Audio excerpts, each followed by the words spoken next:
Hello everybody. एक बार फिर हमारे चैनल पे बहुत बहुत खुशामदीद। और आज हम मार्वल की एक सीरीज़ के बारे में बात करने वाले हैं जिसका नाम है थॉर लव एंड थंडर।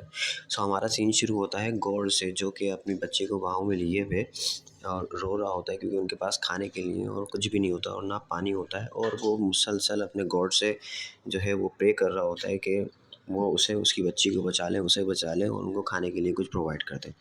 लेकिन इवेंचुअली हम ये देखने को मिलता है कि वहाँ पे उसकी बच्ची जो है वो दम तोड़ जाती है उसकी बाहों में। और उसके बाद गौर उसको दफनाने के बाद बुरी हालत में आगे बढ़ता है, जहाँ पे उसको जो है एक जंगल मिलता है, ओसिस मिलता है।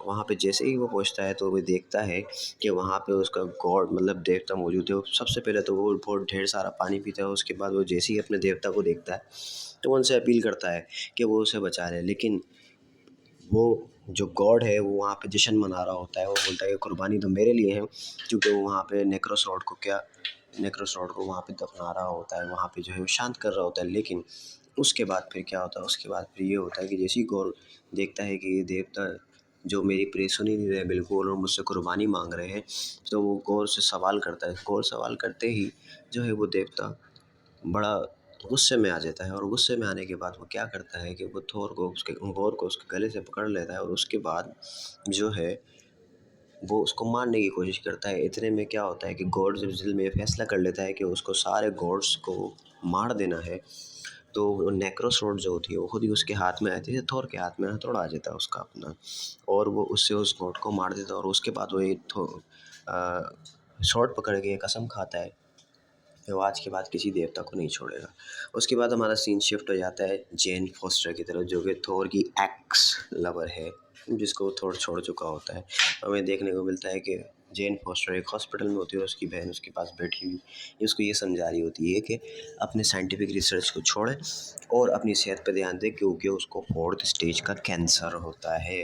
लेकिन उसके बाद भी जैन भाभी को कोई बात समझ में नहीं आती। सीन आगे शिफ्ट करते हैं तो देखते हैं कि जैन थोर की याद में मरी जा रही होती है और उसके बाद वो थोर का शो देखने के लिए पार्क में जाती है, जहाँ पे वो हथौड़ा भी मौजूद होता है। तो सबसे पहले शो देखने के बाद क्या होता है कि जो थोर का जो हैमर टूट जाता है, जो कि हेला तोड़ देती है, तो उसके पीसेस वहाँ म्यूज़ियम में मौजूद होते हैं। जैसे ही जेन फोस्टर उसके करीब जाती है, खड़ी होती है, तो थोर का जो हथौड़ा है, जो हैमर है, वो उससे रिएक्शन करने लगता है और वो सारे पीसेस हिलने लगते हैं इवेंचुअली, जिसको देख के जेन भी हैरान हो जाती है। सीन फिर शिफ्ट होता है हमारा थॉर की तरफ, जो कि भाई जेन की याद में मरा जा रहा होता है, दूसरों के लिए लड़ लड़ के मरा जा रहा होता है और दूसरों से बड़ी मोहब्बत करता है।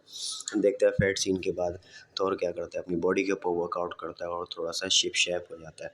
और दूसरी चीज़ ये, लेकिन वो जेन की याद उसे निकल नहीं पाता। इसी तरीके से वो फिर फैसला करता है कि भाई वो पीस के साथ है, अमन के साथ है। लेकिन जब जब गार्डियन ऑफ द गैलेक्सीज को वो उसकी ज़रूरत पड़ती है तो वो उनकी मदद करने के लिए पहुंच जाता है। जैसे कि एक सीन में ये होता है कि वो एक टेंपल को बचाने के लिए जाता है और जब उसके पुजारी उससे इल्तिजा करते हैं, उससे रिक्वेस्ट करते हैं कि भाई वो हमारे मंदिर को बचा ले, तो वो थोर उनके लिए भी लड़ता है।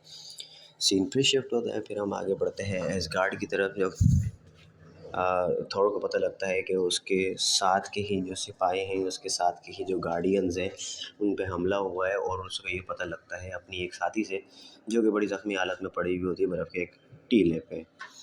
तो वहाँ उसको ये पता लगता है कि भाई गॉड जो है वो सबको मारने के, सारे देवी देवताओं को मारने के लिए निकला हुआ है और उसका अगला निशाना थॉर है। थॉर फ़ौरन बढ़ता है एसगार्ड की तरफ, मतलब वो एसगार्ड जो उसने दुनिया पे बनाया हुआ होता है, मतलब ये कि अर्थ पे पर्टिकुलर वाला एसगार्ड नहीं, वो तो तबाह हो चुका है। खैर, तो आगे बढ़ते हैं। वहाँ पे ये देखते हैं कि सीन जैसे शिफ्ट होता था हमें पता लगता है कि थॉर के जो एसगार्ड है जो उसने अर्थ पे बनाया हुआ उस पे हो गया है हमला। और जैसे ही वो पहुँचता है तो ये देखता है कि गौर अपनी जो डार्कनेस की आर्मी के साथ है और जो वो रिफ्लेक्शन की आर्मी के साथ है वो वहाँ पे पहुँचा हुआ होता है, वो हमला कर रहा होता है मुस्तकिल। तो वहाँ पे वेलकरी भी होती है, वहाँ पे जो है थॉर भी पहुँच जाता है और अचानक से लड़ते हुए थॉर ये देखता है कि उसका वो पुराना वाला हैमर जिसका नाम है मेल्योनिर, तो वो जो है ना उसको दिखता है, लेकिन वो उसके हाथ में नहीं आता। जैसे उसको पकड़ने के लिए रहता है तो वो किसी और के पास चले जाता है। तो वो जब ये देखता है तो थॉर बड़ा हैरान होता है, वेलकरी से पूछता है कि भाई ये कौन है, तो बोलती है सरप्राइज़, खुद ही देख लेना। तो लड़ते आहिस्ता आहिस्ता ये पता लगता है कि भाई ये तो पुरानी वाली भाभी जेन फोस्टर है। थॉर के चक्के छूट जाते हैं यहाँ पे देख के। वो बोलते हैं जेन। उसके बाद सारी कहानी आगे बढ़ती है और देखते हैं हम कि फिर जो है थॉर का सामना हमारे विलन से होता है जिसका नाम है गॉर। तो वो गॉर से लड़ाई करता है, करते करते करते करते वो गौर को काफ़ी हद तक जो है ना पीछे ढकेलने में कामयाब हो जाता है। लेकिन फिर क्या होता है, लेकिन फिर ये होता है कि हमारा जो गौर है उसका मकसद ये होता है कि वो किसी तरीके से थोर के जो हैमर है जो उसके पास होता है जिसका, तो उसको क्या चाह रहा होता है, उसको ये चाह रहा होता है कि वो मिल जाए ताकि वो गेट खोल सके एटर्निटी का और सारे देवी देवताओं का जो है वो खात्मा कर सके। तो इस तरीके से कहानी आगे बढ़ती है। थोर मौका वारदात से गौर मौका वारदात से निकल जाता है। मौका वारदात से निकलने के बाद गौर क्या करता है, तो वो ये करता है कि वो एसगार्ड के जितने भी बच्चे हैं उनको किडनैप कर लेता है, उनको लेकर चले जाता है, जिसकी वजह से पूरा एसगार्ड जो है वो परेशान हो जाता है और थोर के ऊपर रिलाय करने लगता है। सीन शिफ्ट होता है जेन फोस्टर की तरफ, थोर की तरफ और एसगार्ड की तरफ, जिसमें थोर जो है वो एसगार्डियंस को ये यकीन दिलाता है कि वो उनके बच्चों को वापस लाएगा, लेकिन उसके लिए उसको किसी की मदद की ज़रूरत पड़ेगी। वहीं सीन शिफ्ट होता है जेन फोस्टर की तरफ, जो कि अपनी बीमारी से लड़ रही होती है, लेकिन उसने अभी तक थोर को नहीं बताया होता कि उसको कैंसर होता है, जबकि वेलकर इस बात को जानती है और वो अपने आप से लड़ती है और झगड़ती है और उसके बाद जो है उसको पता है कि हैमर आने के बाद भी जो है वो अपने आप को रिकवर नहीं कर पाएगी। तो इसी तरीके से कहानी आगे बढ़ती है। सीन शिफ्ट होता है तो थोर ये फैसला करता है कि वो जाएगा ज़ियस के पास। तो ज़ियस से उसको क्या है, ज़ियस से उसको एक आर्मी मिलेगी, एक सपोर्ट मिलेगी, जिसकी मदद से वो गॉर और उसकी शैडो आर्मी से फाइट कर सकता है।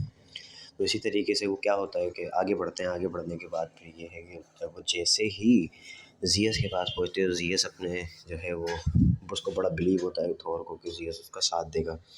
तो वो सीन आगे शिफ्ट होता है। इसी तरीके से ज़ियस की एंट्री होती है बड़े जोश व जमाल के साथ, और वो बड़े एन्जॉयमेंट करके और सारी चीज़ें करके जैसे बादशाह की एंट्री होती है उस तरीके से वो आता है। तो वहाँ पे क्या होता है, बगैर टाइम वेस्ट किए थोर जो है वो अपनी अपील सामने रखता है, जिसमें कि वो ये बोलता है कि हम जो है वो जो है एसगार्ड ख़तरे में है। तो जिस पे गॉड जवाब देता है कि भाई वो तुम्हारा मसला है, वो कोई बात नहीं है, हम इस पे किसी भी किस्म की जो है ना वो अ, शिरकत नहीं करेंगे, हम किसी भी किस्म की तुम्हारी मदद नहीं करेंगे, तुम इधर ही रहो और हमें भी प्रोटेक्ट करो, हम तुम्हें प्रोटेक्ट करेंगे, इस तरीके से हम क्या है गौर को हरा देंगे। लेकिन हम एसगार्ड को बचाने की जो है किसी भी किस्म की रिस्पॉन्सिबिलिटी नहीं लेते। इस पे थोर को बड़ा गुस्सा आता है और उसके बाद उनके बीच में एक छोटी सी लड़ाई होती है, छोटी सी नहीं खैर बड़ी होती है, जिसमें वेलकरी जेन फोस्टर और उनका एक पथरीला सा दोस्त भी शहीद हो जाता है, जिसकी बॉडी गायब हो जाती है। वो ज़्यूस की वजह से, ज़्यूस चूँकि उसको अपना थंडरबोल्ट मारता है, जिसकी वजह से उसकी बॉडी स्कैटर हो जाती है। तो उसी गुस्से में थॉर, जो कि थंडर मतलब बिजली का देवता जिसे कहते हैं वो होता है, तो उसके लाइटनिंग बोल्ट को पकड़ के ज़ियस की तरफ फेंकता है, जिसकी वजह से वो ज़ियस के सीने के आर-पार हो जाता है और ज़ियस अपने तख्त से नीचे गिर जाता है। और वो थंडरबोल्ट ले लेता है इसलिए कि वो उस हथियार से क्या करे, वो उस हथियार से गौर को हरा सके। सीन आगे की तरफ शिफ्ट करते हैं। फिर थोर ये फैसला करता है कि अब जो है वो उनको खुद ही जाना पड़ेगा उन बच्चों को बचाने के लिए, और उन बच्चों को बचाने के लिए वो क्या करते हैं कि वो वहाँ जाते हैं जहाँ हमारे पास जो है वो गौर मौजूद होता है। वो एक बड़ा जो है वो ब्लैक एंड वाइट सी जगह होती है वहाँ पे, वो एक पूरा अर्थ शेप का जो है हमारे पास एक प्लेनेट होता है जहाँ पे वो जाते हैं, और जाने के बाद वो ये देखते हैं कि सब कुछ ब्लैक एंड वाइट है। आहिस्ता आहिस्ता आगे बढ़ते हुए तो क्या होता है कि जैसे ही वो आगे बढ़ते हैं तो हमें पता लगता है कि आहिस्ता-आहिस्ता जैसे ही वो डिस्कवर करते चले जाते हैं जगह को, तो उन्हें पता लगता है कि उनके लिए एक ट्रैप है, जो कि बायफ्रॉस्ट को खोलने के लिए एक रास्ता बनाया था उन्होंने, कि वो ताकि थॉर का जो पर्टिकुलर अभी जो हैमर है उसके पास उसको हासिल कर सके। तो वो उस ट्रैप में फँस भी जाते हैं। इस तरीके से क्या होता है कि वो सबको ट्रैप कर लेता है, और जेन फोस्टर के जैसे ही वो बिल्कुल जो है वो दम घोटने वाला होता है, मारने वाला होता है, उसको बिल्कुल शिकंजे में जकड़ा हुआ होता है। तो उससे क्या होता है, उसके बाद फिर ये होता है कि हमारे पास जो है बायफ्रोस्ट थोर खोल देता है और गॉर जो है वो उसके हैमर को पकड़ लेता है। तो बायफ्रोस्ट की सक्शन की वजह से वो जो थोर का हैमर होता है वो नीचे रह जाता है, और बायफ्रोस्ट से वो वापस चले जाते हैं अपने एसगार्ड पे। एसगार्ड पे वापस जाने के बाद ये होता है कि जेन फोस्टर जो है हम देखते हैं उसको हॉस्पिटल में, वहाँ पे वो थोर को ये बता देती है कि भाई उसको कैंसर है, और वो मज़ीद अगर बीमारी अगर वो लड़ी थोर के साथ तो हो सकता है उसको अपनी जान से हाथ धो बैठने पड़े। या इसी तरीके से थोर उस पर बड़ा आमादा होता है और बड़ा गमगीन होता है और बड़ा सोचता है कि भाई ये तो बड़ा बुरा हुआ, और फिर वो कहता है जॉन जेन को यकीन दिलाता है कि वो जीतेगा और जो है एसगार्ड के बच्चे को वापस लेके आएगा और वो उसको लेकर नहीं जाता, जबकि जेन के दिल में ये होता है कि वो उसके साथ जाए और थोर के साथ लड़े और अपनी आखिरी लम्हात उसके साथ गुजारे। लेकिन भाई फिर सीन शिफ्ट होता है हमारे पास थोर की तरफ कि थोर क्या करता है। थोर फिर ये है कि उस लाइटनिंग बोल्ट की मदद से वो जो है वो वहाँ पे पहुँच जाता है और फिर जो है वो वहाँ के बच्चों को, जैसे कि यहाँ पे दूसरी तरफ गॉड जो है वो एटर्निटी का डोर खोलने में कामयाब हो जाता है और वहाँ पे जो है वो तैयारी कर रहा होता है और जैसे ही वो उस हैमर को लगाता है तो बायोफ्रॉस एक्टिवेट होने की तैयारी शुरू हो जाती है। तो वहाँ पे हम ये शिफ्ट देखते हैं कि जैसे ही वो बच्चों को मारने वाला होता है और उन पे वो स्टैचू गिरने वाला होता है, थोर आके उन सबको बचा लेता है और वो थॉर अपनी जो पावर्स हैं, लाइटनिंग बोल्ट्स हैं, थंडर पावर्स हैं, वो क्या करता है वो सारे बच्चों में डिवाइड कर देता है। वो सारे बच्चों को अपनी पावर्स देता है थोड़ी देर के लिए ताकि वो शैडो आर्मी का मुकाबला कर सके और उनको किसी की भी किस्म का नुकसान नहीं पहुंचे। तो उनको एक वॉरियर की तरह ट्रीट कर रहा होता है। और आगे बढ़ते हैं तो देखते हैं कि हमारे पास जो है वो थॉर की गॉड के साथ एक तवील लड़ाई होती है। तवील उस तवील लड़ाई के बाद क्या होता है कि हमारे पास जो है वो जो गौर है वो थोर को ओवर पावर कर देता है। इतने में हम ये देखते हैं कि जेन फोस्टर आ जाती है और उसको अपने हैमर से पीटने लग जाती है।